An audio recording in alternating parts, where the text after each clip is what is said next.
เตถมมหาราชนะครับกันตี11นะครับสักกะบันได้ครับการฟังมาบอกขาดบัดนี้ก็มารอดมหาราชกันใหญ่กว้างปางเมื่อพามนำลูกพระเจ้าจ้างเจือกันจื้อกันหาจารีมาสู่เมืองสีพีแห่งเต้าราชสันใจเต้ามีใจจุ่มใจบานกอดให้เอาหลานสองนอแก้วไถออกแล้วได้เป็นไตน้ำ16ไหส่งเกตเก่า2นอเนาหักดวงงามลำดับตามคาถามีบอกขาด69 บาทบาลีขอนิมนต์ลูกศิษย์พระโมนีขึ้นนั่งธรรมาสแก้วแล้วหลวดเตสนาธรรมผู้คาขอใส่ระบำใส่กับปายกับเก้าฮือหมู่ข้าเจ้าได้มนัสสาไข่ขีญาฮือมันแหงเปลือกฮือแจงใจแก่มูละสัทธาและนาอนุกรรมปิบังปะจังอาราธนังกะโรมา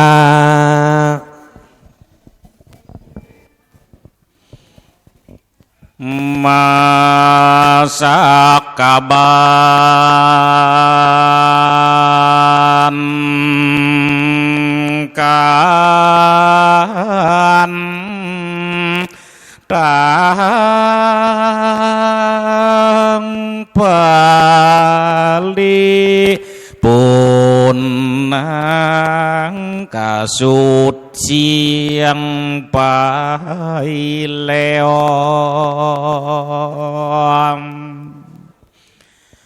บัดนี้ก็มา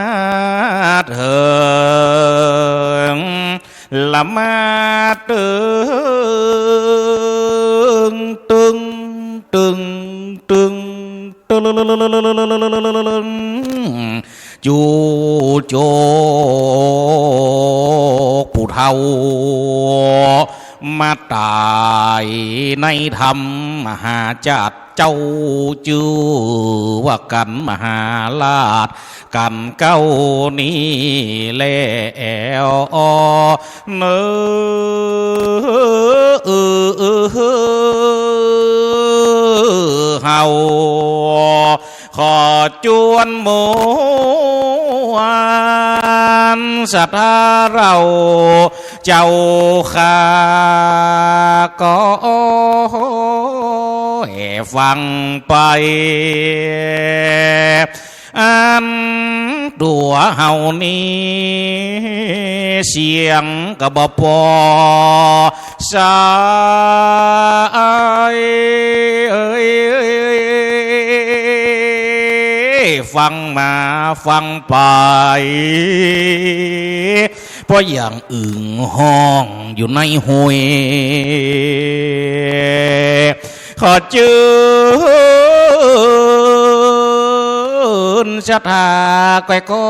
ยฟังตุยลาบำน้อมน้ำแด่เตอโอ้ยโอ้ยโอ้ยโอ้ยโอ้ยโอ้ยบ่ได้โอ้ยอยากน้ำบ่ได้โอ้ยอยากเข้าบ่ได้โอ้ยกินเต้าบ่ได้โอ้ยกินแตงเฮาหากโอ้ยกึดยากจะได้ชาแดงทำพระเจ้า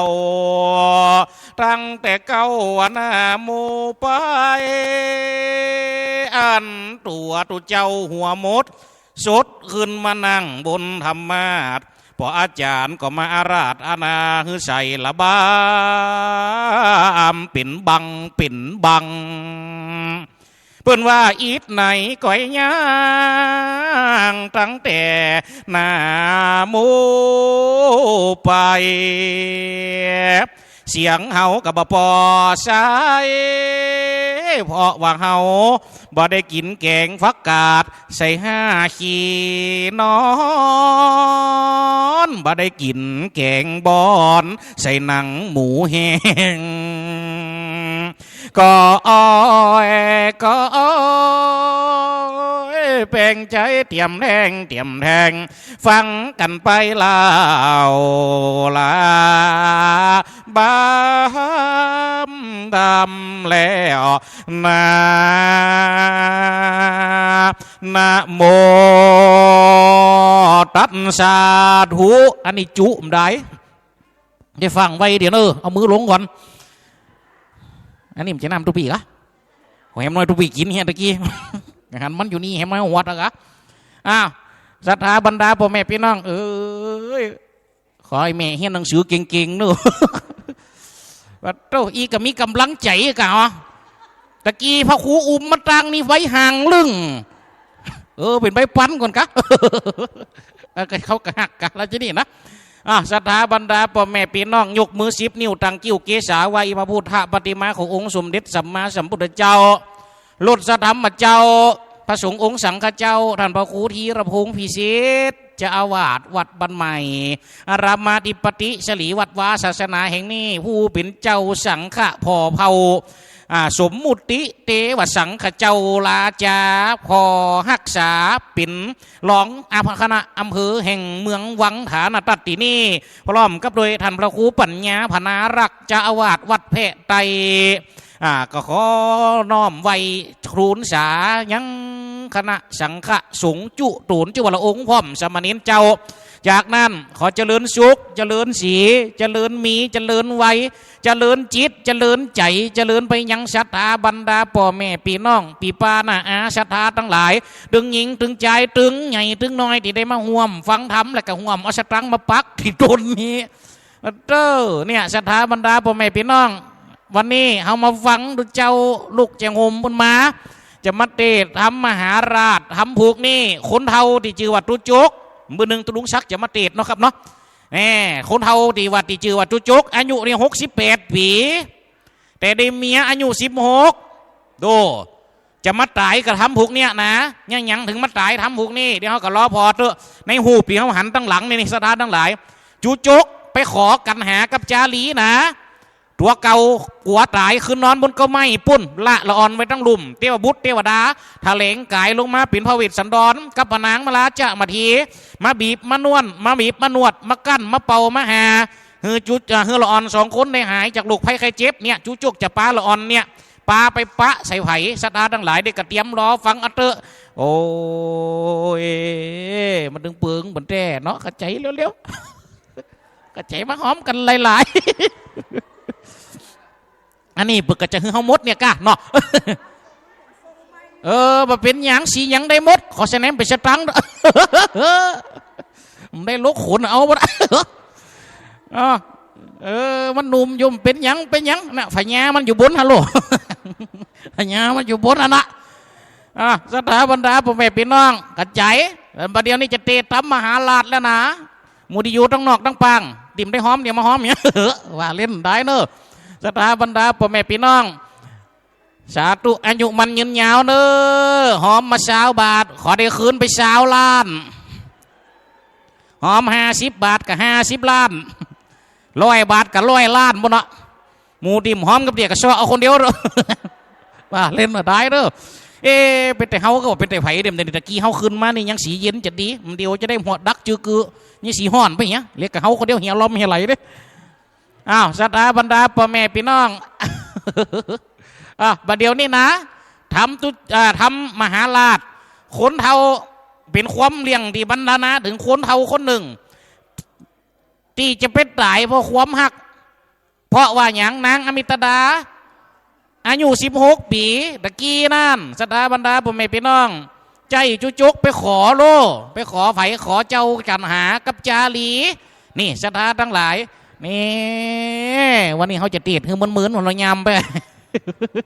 อายุมันยืนยาวด้วยแมนเนอร์สุขภาพร่างกายแข็งแรงเนอร์ทั้งบันใหม่เขานี่ก็มีคนฟังวิทยุอยู่กะเนาะคืนเลี้ยงเป่าฟองเนี่ยตัวเจ้านะ แหมโตนรู้เจ้าชนีกาหลงอันนั้นจริงหางามต้องไม่ฮือวะนะโอ้ไปสาธารณจารย์ครับบุตรเที่ยวกายบาบีมดักพากะมันเอาวิทยุมั้งกะอันนั้นชนีกาหลงนะอันนี้แหมโตนหนึ่งเขาก็จะได้ออกวิทยุได้ปะปุ๊บกับคณะศรัทธาเปิ่นโทรไปหลายคนแล้วลูกเนาะแม่เหรียญก็ตามไผหลายต่อหลายคนน่ะโทรไปหาเนี่ยศรัทธาบรรดาพ่อแม่พี่น้องก็เป็นห้องเปิ่นห้องว่าเป็นญาติที่ทำกันที่ได้มาปะที่ได้มาปุ๊บได้มาประชบหันหน้าหันตาเพราะฉะนั้นเนอศรัทธาบรรดาพ่อแม่พี่น้องบัดเดี๋ยวนี้ทุกเจ้าก็จะก้อยตวนติวธรรมเทศนาอันมีชื่อว่าธรรมมหาราชเป็นธรรมเทศนาผูกที่61ผักกะถาดูศรัทธาบรรดาพ่อแม่พี่น้องอุดใจฟังไปเดี๋ยวหน่อยเอาเนอทำกับปญาวหมอกพอให้พอดีถ้าคณะศรัทธาบรรดาพ่อแม่พี่น้องถึงตีแล้วเดี๋ยวนี้ไวได้นะดูเจ้าจะขึ้นนโมแล้วนะ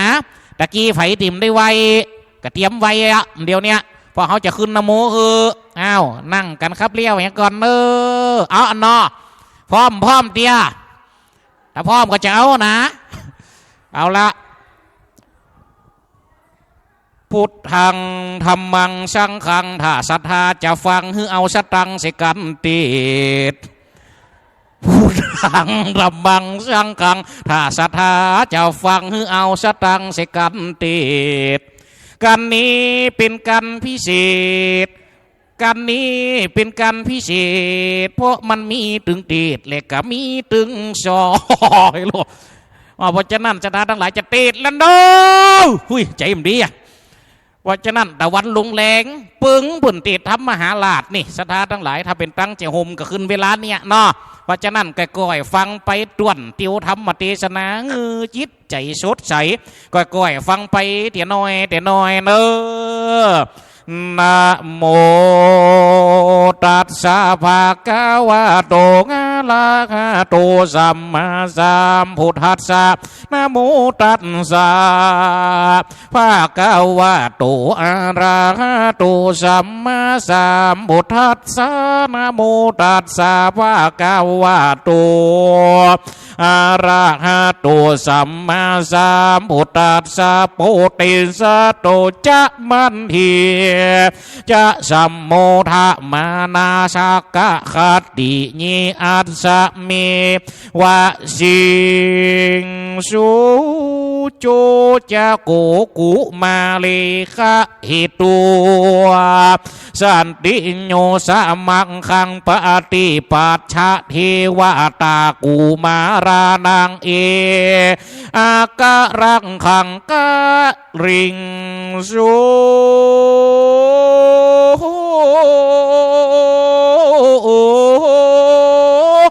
ลามดับธรรมเทศนามาส่วนว่าพระมหากษัตริย์เจ้าละสีและนางละจัลละมาทีก็มีใจพี่รมจมจืนปีตีตื่นซึ่งกันไปมาก็อยู่เกี่ยวกุศลาอินตาธีราชแต่งไว้คือแก่ตนวานนานแลจูจะกูปีจูจะกาพามมาก็เอาสองนงรำพี่น้อ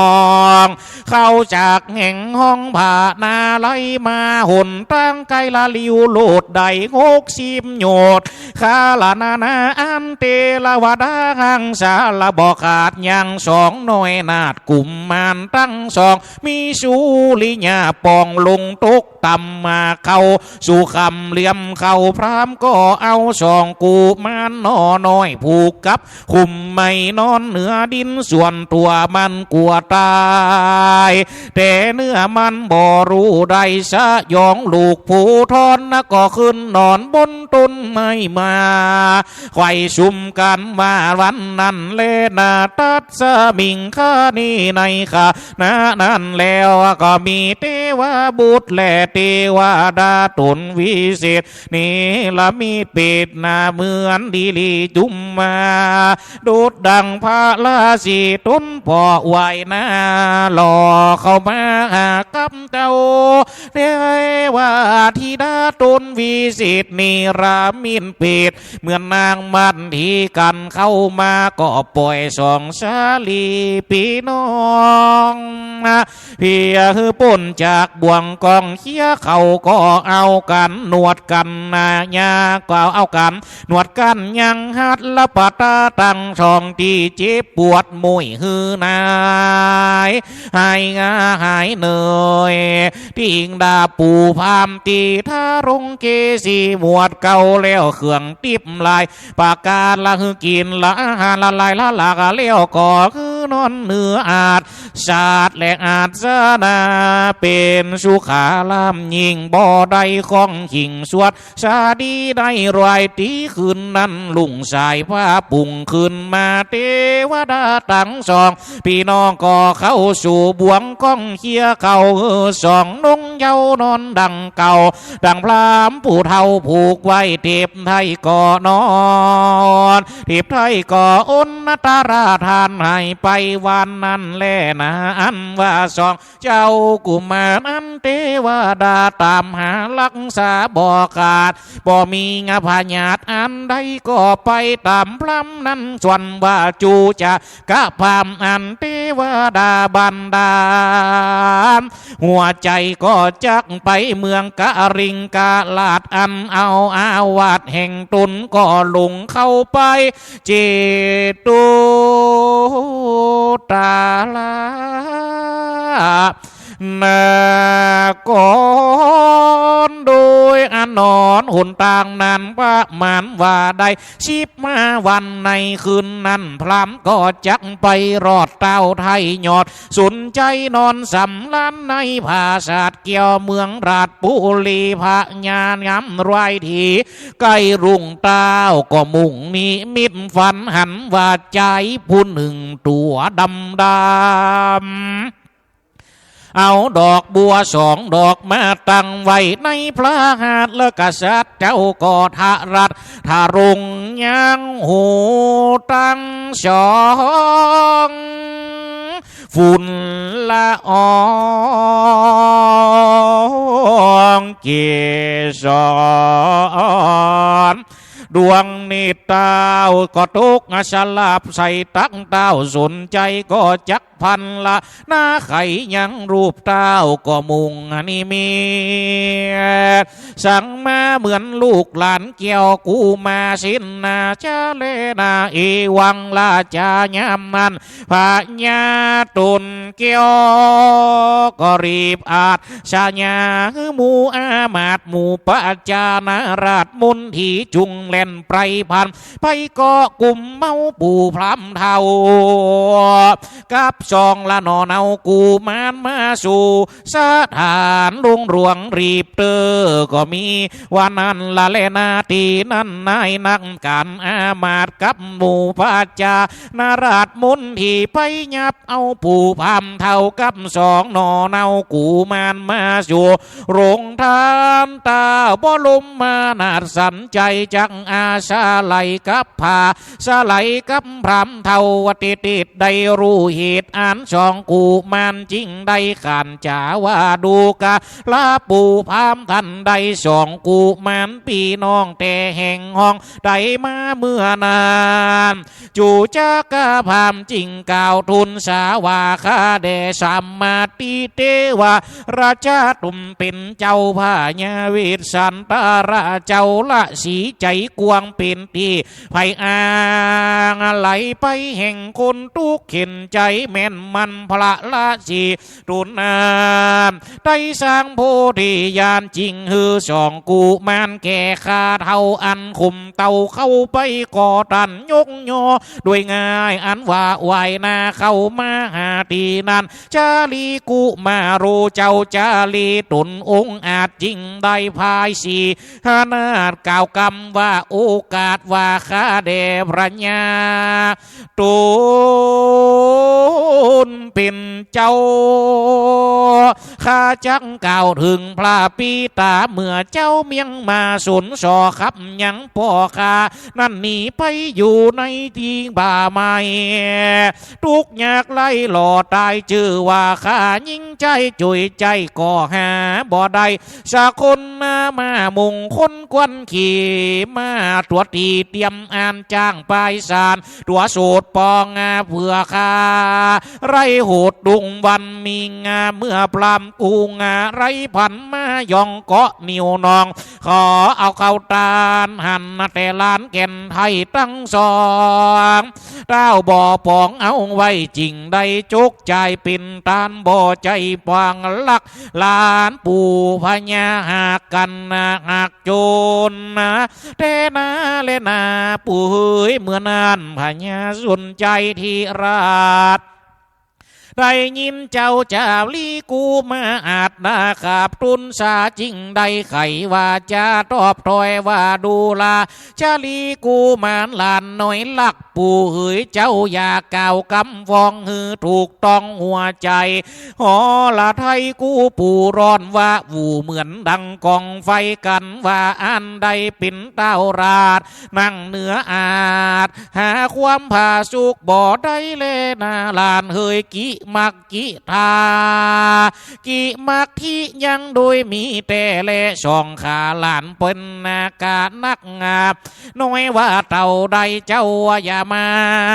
ย้ำใจตุนปัวจุงกาวลูจูอันมีเข้าของมีบ่ไรจังต่างแต่นี้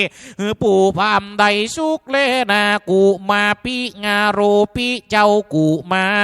นก็ได้ยินดีโอกาสตันมาปู่เต้าจริงมีใจจุ่มจื่นเจยบานจริงได้ทุนสารกุ้มเก่าเพื่อคือปู่พญาปิ่นเจ้าได้ฟังตามพระปีตั้งสั่งไว้จริงเด้อลูกเกี่ยวปิ่นตานแก่พระมานาจารย์ปู่เท่าอันขุมเต่าเข้ามาขอแลนาตาตูเมื่อนั้นเต้าสนใจญาที่ราชราชาจริงได้ปุ่งอาจญาอามาดนาผู้ชาราชโดยอาการจริงได้กล่าวกำงามว่านายนาการอามาดผู้ชาลาดแต่งท่าตันจุงไปปิดจาลานาขอรางวัลผู้พามและอันลาลอยข้ายิ่งใหญ่น้อยบัวละมวนคำแดงงามปันรอยไทยงาเอาหลานน้อยกูรีบเตือนละทีนั้นนายนักการอามาดก็ได้รีบพระราชอาญาได้ปิดจาลานาจ้างมาตั้งหมู่คาและยิงใจละสิ่งละลอยปิ่นขานาไทยเอา2 ลาดออกได้ปิ่นไตรละเลนาละดีนั่นว่า2 กษัตริย์ตาผู้บานกันได้ไทยลานออกแล้วก็คือลานเกี่ยวราชาวงศ์อับองค์ชาลุงเกตเก้าอับมามีเศษมุตตาดีงาหึงเข้าเครื่องสีตั้งติดย่อมของวิเศษละอุดมมาอ้างพิลมตัวเต่าโอจองเจ้าชาลีก็กล่าวคำดีว่าดูราชามาที่จาลีชาลีหลานหลักปู่เฮยอันว่าพ่อแม่ช่องขายังสำลานอยู่จ้าในป่าละบ่เจ็บใครกลัวอันใดยังสะเวงหัวมันและลูกไม่ยังใดว่าพ่อฉันจะลือจารีกูมาโล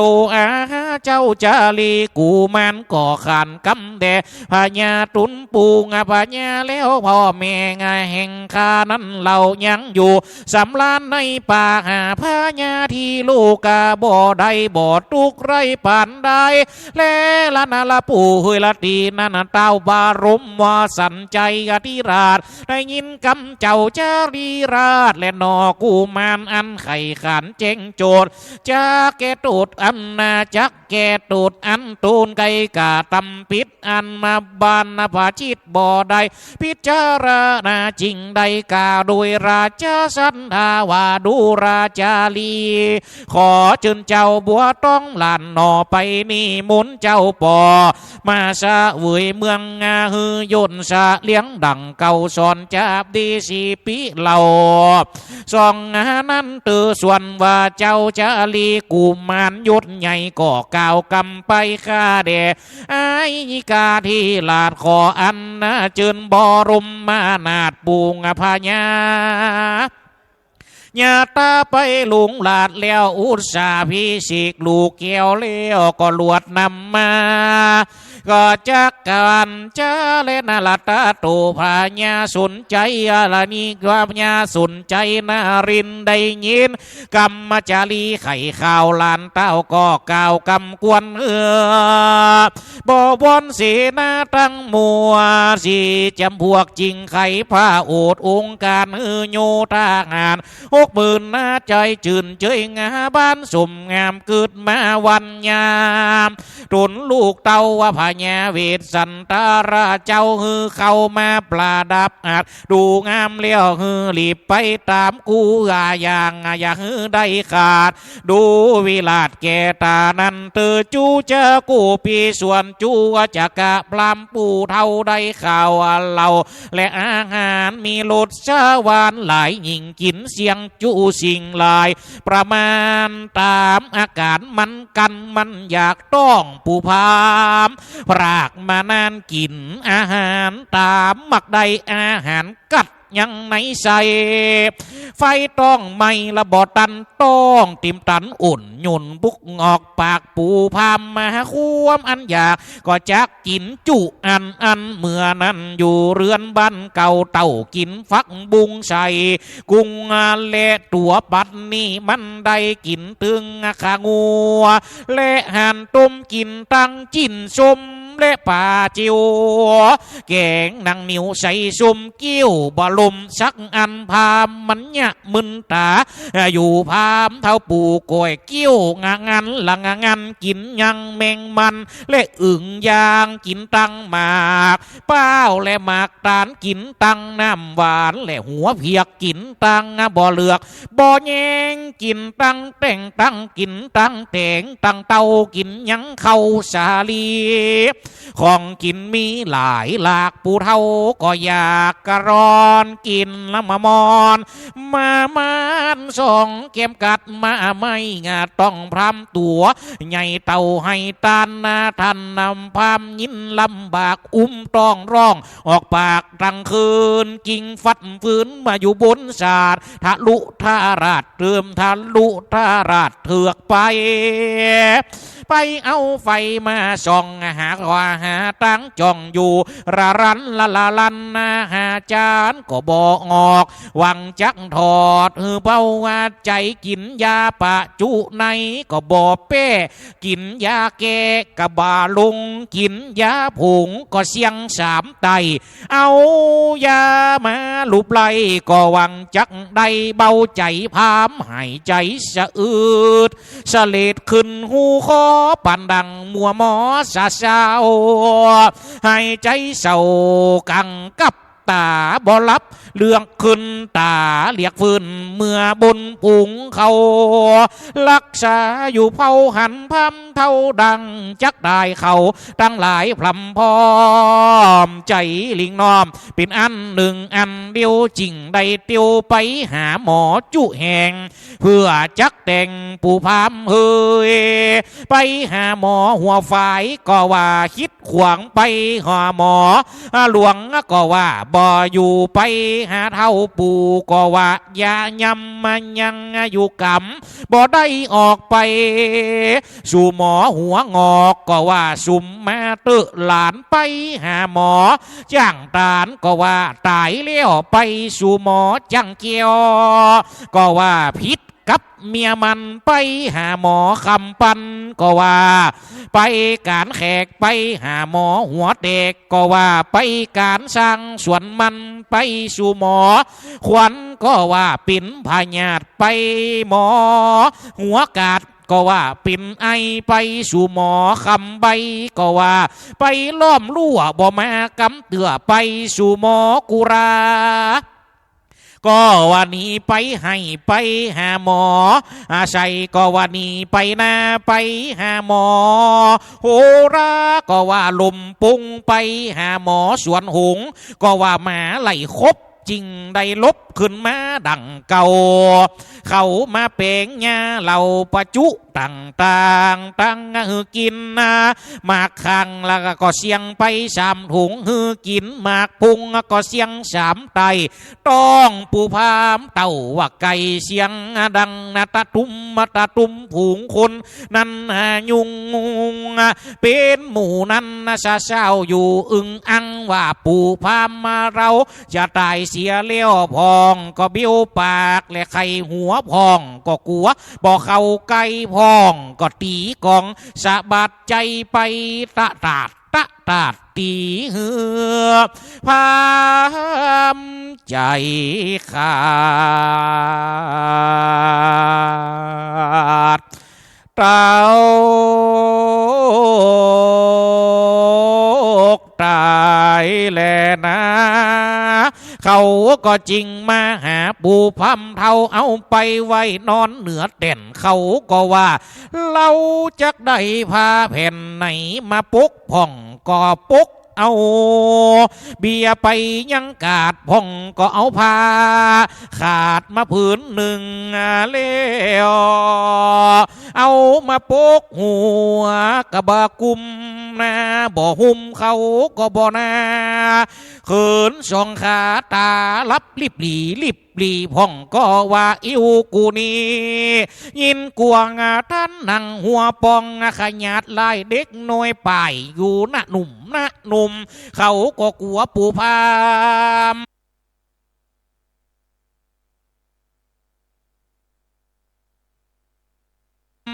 แตกงาเท่าใดเบกกินพิษเสียงชีวิตมรณะอยู่ในภาษาหอใจก็มีเลนะเต้าบ่ลมมาสนใจก็หือหลิมไว้สุงชะการปูพามมืออยู่ปล่อยย้ำผู้ขาหักงือมาพร้อมไปนะ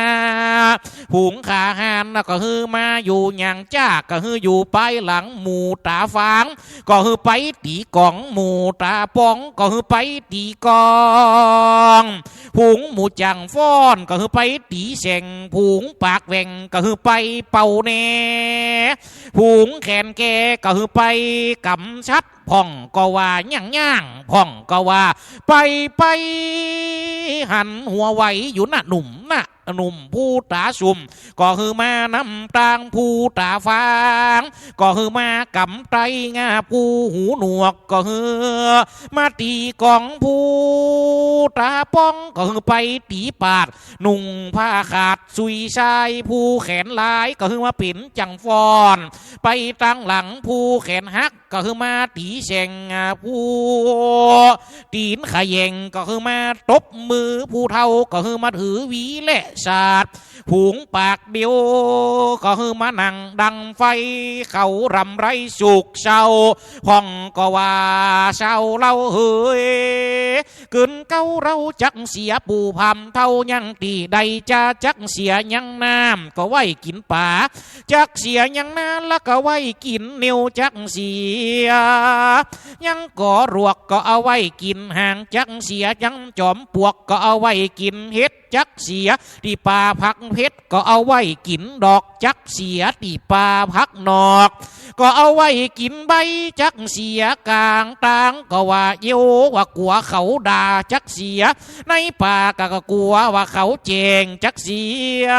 ไก่หัวขัวก็ว่าเอาไว้ไตจักเสียไก่ตนไม่เป้าก็กลัวเป้าบ่หวานจักเสียไก่เก้าตานก็กาดกวดกัวเก้าตานบ่ใหญ่จักเสียตีไก่เก้าไผ่ก็เอาไว้กินหางจักเสียตีไก่เก้าช้างก็เอาไว้กินหนอจักเสียน้ำบ่อก็ว่าจักไว้ตักกินจักเสียในสวนพักกระถินก็ขี้เลียดนะกลัวว่าได้ยำใส่เลียดใส่ยางจักเสียไก่ไม่บง ก็บ่นาจักเสียไก่ป่ายาก็เอาไว้หึงงัวกินจักเสียไก่วัดก็กลัวผีหลอกจักเสียไก่ที่เก้ากอกก็เอาไว้เป็นยาจักเสีย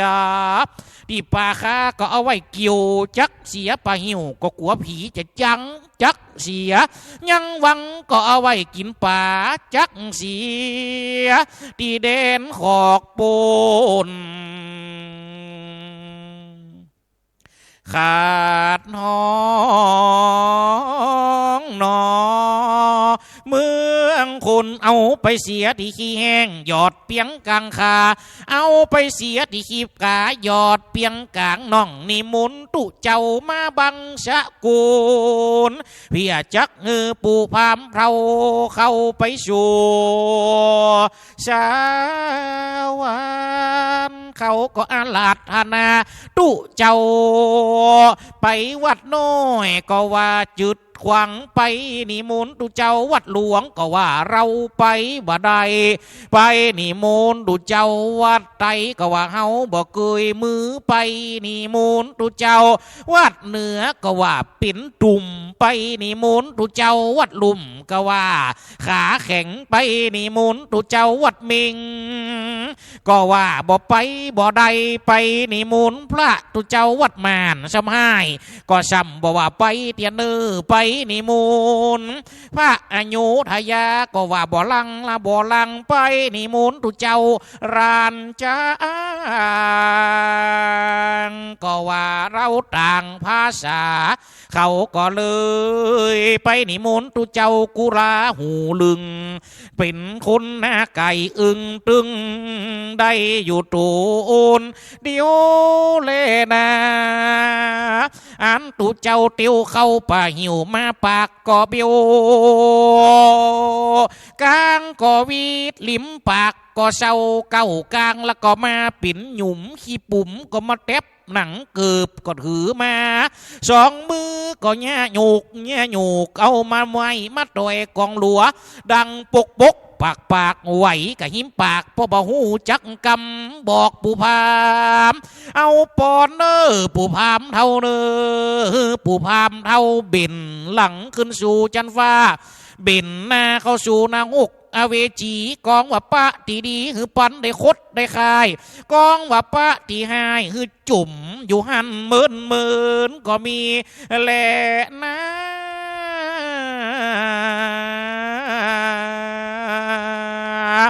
ส่งชาการปู่พามปาลาแล้วเมื่อนั้นพญาสุนใจก็ว่าคือส่งชาการปู่พามแล้วตุนเกี่ยวก็คือคนตั้งหลายล่องเปล่าถามว่าข่าวมีญาติวงศาทุกสลอกก็บ่มีไผมาก็บ่มีจัดเจือปู่พามก็แล้วและนะบ่มีไผจักมาสืบต่อภาษาอันดูวิราชเปิงเปล่าแลนะส่วนเต้าสาลีสุนใจผู้ทอนเจ้าก็เฮือสองกุมารอันเป็นหลานตันเต้านำพุนไปก่อนหน้าหลานเจ้าฟ้าก็ไปโดยปาลีวานหลวงหลายเสด็จภาคจากนครใหญ่จากลุดมาราชเจ้ามหาเสนามาตย์ก็ติดตามก็มีวันนั้นแลนะ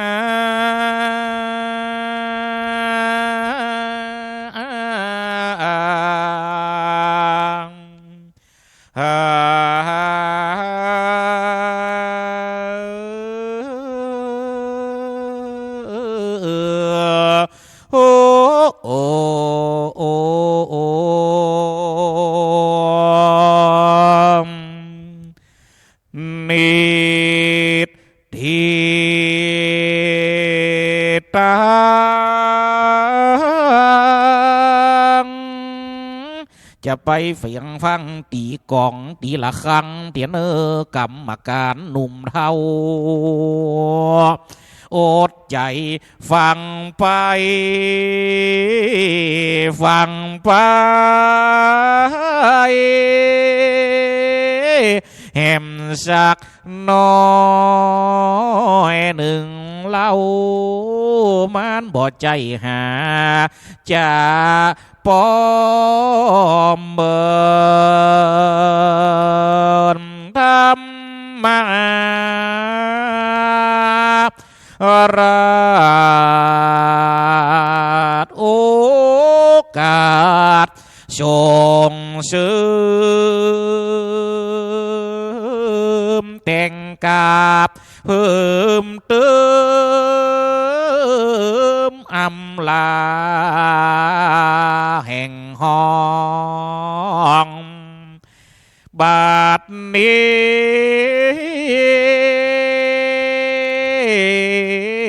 ถามมาติสนา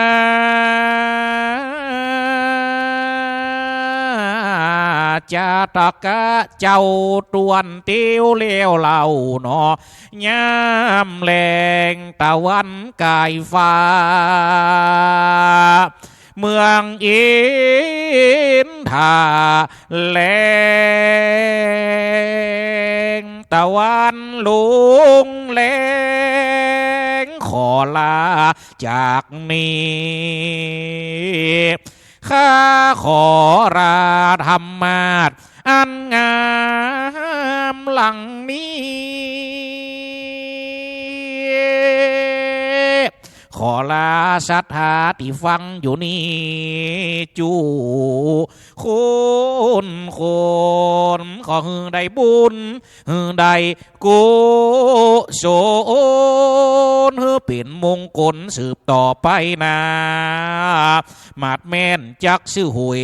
ก็ขอให้ถูกรางวัลที่2 3 4 5รางวัลที่1บัตตาอัตมาจะเอาไว้ถูกคนเดียวว่าเล่นได้ถูกทั้งหมดเนี่ยนาบุญช่วยกามวาสนาและเหลียวจะย่างจะเตียวขึ้นเหนียหล่องไตก็ขอให้ได้มีโจกใจญาเงินคำทางเข้าลอยเช้าว่าชาก็ขอกล่าวกำอำลาว่าสิกูดบายนิติตังขีญาสังวันนาวิสิตจาองหิตธรรมาราชผูก11อันประดับประดาด้วยภาคาถาว่าใด69ภาคาถาก็บังคมสมเร็จเสร็จแล้วเต่านี้ก่อนแลที่ก้องก็เด้อสาธุสาธุสาธุครับจบไปแล้วนะครับสำหรับกันตี11ครับมหาลานโดยท่านพระอาจารย์ดนุพลมุนีวังโสนะครับองค์พระธรรมกฤษกงเตศวัดหอยแหนจำเพอใจห่มนะครับเจ้าภาพก็มีเมอ้วนอดเก่ง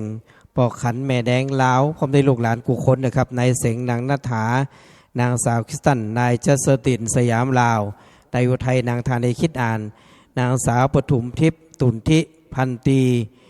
ลีชวนนะครับนายเอกชัยทรัพย์ประภัยพร้อมด้วยครอบครัวนายเอกวัตรทรัพย์ประภัยในบุญรอดนางชุติมนจันผักแว่นนายราเจนเดอร์อโลลานะครับขอเรียนเชิญเจ้าภาพนะครับประเคนจะต้องไปจ่ายเครื่องไทยทำบูชากันเทศแต่ท่านพระอาจารย์ดนุพลมุนีวังโสนะครับกันตี11นะครับกันมหาราชนะครับเรียนเชิญเจ้าภาพเลยนะครับ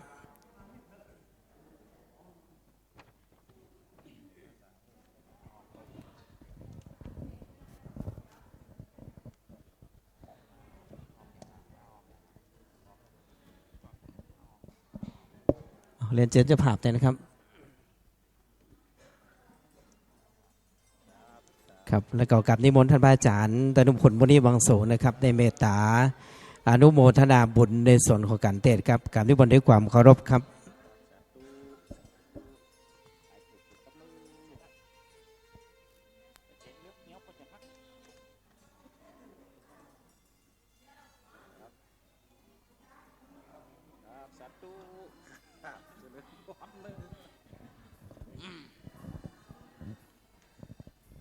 เจ้าเก่าเงามูลละสัทธาธรรมเตชะนามหาลาภนอในวันนี้ต่างฝ่ายต่างหับป้อนพำกันย่อยกหมายตานบุญตานน้ำหยาดกันทำกันเตดใดเหมือนกันกูคู่กูคนศรัทธาบรรดาเจ้าป่อนายแม่เจ้าปีนายน้องเตรียมย่อยกหมายตานหับป้อนไปพล่ำกันนะโอกาสดีเจ้าภาพเจ้าเก่าเงามูลละศรัทธาธรรมเทศนามหาราช60เก่าพระคาถายะถาวาลิวะหาปุลลาปาลิปูเรนติสาคาลังเอวะเมวะอิโตทินนังเปตานังอุปกาปติอิจิตังปาติตังตุมหังคิปะเมวาสมิจันตุสัพเพปูเรนตุสังกัปปะจันโทปันนะละโสญาถามานิโจติละโสญาถาสัพพะทานังธรรมาทานังชินาติอิตังโวโภจานาเพสะเพสะสัทธาลานะโลกิญะโลกุตตระสุขาสัมปตินังญาวะอะระหันตาอะระหันติมะกะญาณังตินังนิปานะปัจจโยโหนตุสาลีสวดสาดีงาจะในวันนี้ก็เป็นวันดีสาลีสุปาใจญามังกะละอันผาเสดลำเลิศยิ่งกว่าวันแหล่ยามตั้งหลายบาทนี้ใดหมายมีสามานะสัทธาละมูลศรัทธาผู้ข้าตั้งหลายก่อใดสลุงคงควายยังกันทำกันเทศของดีวิเศษจักใส่ทารงตามที่ใดกดเส้นจื่อมาและบ่อใดกดเส้นจื่อใดเจาะใส่หัวยอมาใส่เการ่ำตามบุญตานนี่เรากูคนทำที่ใดกดเส้นจื่อหมายมีมูลละสันถาแม่อ้วนอุดเก่งปอคานแม่แดงแล้วพร้อมโดยลูกหลานตานเต้าในเสียงนางนัดดานางสาวคินตันนายจันทรินเลือนายจัดตินลาวและนายอุทัยนางธานีคิดอ่านนางสาวป้าทุ่มทิพมาตุนนาทีพันตรีลีชวนละนายเอกกชัยสัพประภัยขอบคัวนายเอกวัตสัพประภัยนายบุญโลดนางสุติโมนจากพักงาเวนนายเจนนายราเจนเดอโร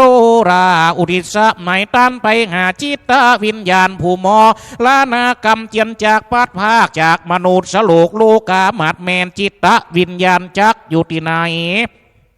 อยู่ไกลหรือว่าอยู่ไกลหมัดแม่นว่าอยู่ที่ไกลฟังเสียงตุเจ้าเรียกร้องหำหาได้ไม่มีพ่อหลวงจุ่มแม่หลวงพ่ออุดเก่งนายสุทัศตุนทีพ่อหลวงปั่นเกี่ยวแม่หลวงตาพ่อจันเชื่อคำมาสาวแม่หลวงเกี่ยวจิ้นแหลมยายท่าจันจีจิตพ่อหลวงอายแม่หลวงปีนายสนีคิดอ่านพ่อ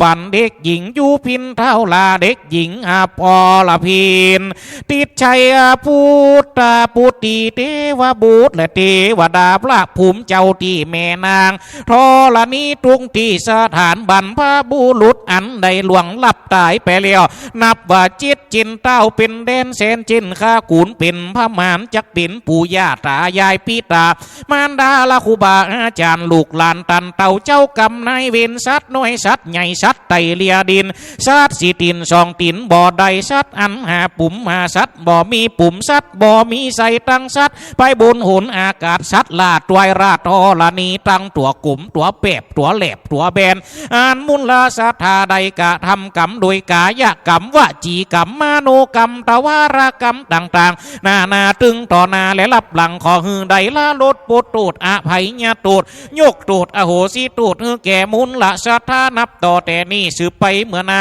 มุลลาสัทธาผู้ขาตั้งหลายอยู่ดีมีสุขอยู่เย็นเป็นสุขกาย สุขใจสุขดึงภายในสุขดึงภายนอกโดยปีโดยเดือนโดยวันโดยยามหิมากล้าขึ้นปันร่ำปันรวยเงินได้เงินหิทองได้ทองเงือสมใจป้องสมดังใจไฟกึดสิ่งใดเงือสมใจหวังก็สตังไหลมาบักขาดมีโจกมีลาบมีเงินหลายๆจะกล้าจะขายได้กำให้จากการกล้าการขายต่างๆนานาญะให้ถวยถั่วได้งานญะนาขอได้เข้ามัดแม่นมุงมาดปาถนาในสิ่งอันใดนั่นเล่าได้สมดังกำมักกำพาฐานาซื้อหวยถูกรางวัลที่หนึ่งรับได้เงินหมื่นตื่นใดเงินปันฝันได้เงินร้อยเก้าจะหน่อยสิบจะหน่อยก็ได้สักแสน200,000นาบุญโปแกนหลายแหล่มัดแม่นจักรับก็ขอได้เงินหมื่นมัดแม่นจักตื่นขอได้เงินปันมัดแม่นจักฝันขอได้เงินแสนขอนาบุญหักสมหักษาเงินคำไหลหลังทางเข้ามาป่าดุดจะดังหน้าไม่มหาสมุทรคงข่าวละบ่ได้แหงไปเสียยังหาดบ่ได้ขาดไปเสียยังวังสตั้งอย่าได้ขาดกระเป๋าจะเกจะเท่าเป็นคนมีกำลังวังชาแข่งขาบ่ปวดตัวบ่มุ่ยใครอยู่เป็นลุ่มโพไซกับลูกกับหลานอายุมันยืนนานตีคาเตียงเต้าร้อยสาวขบเข้าวาสานั่นจุงจักมีเตียงแต่ดีหลีสมดังบาทพระคาถาบาลีพระพุทธเจ้ากล่าวว่าสัพพีติโยวิวัตสันตุ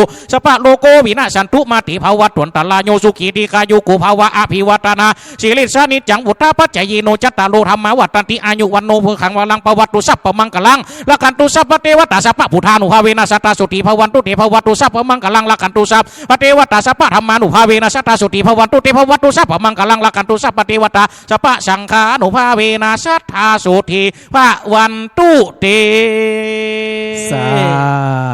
ธุสาธุสาธุสาธุจบไปแล้วครับ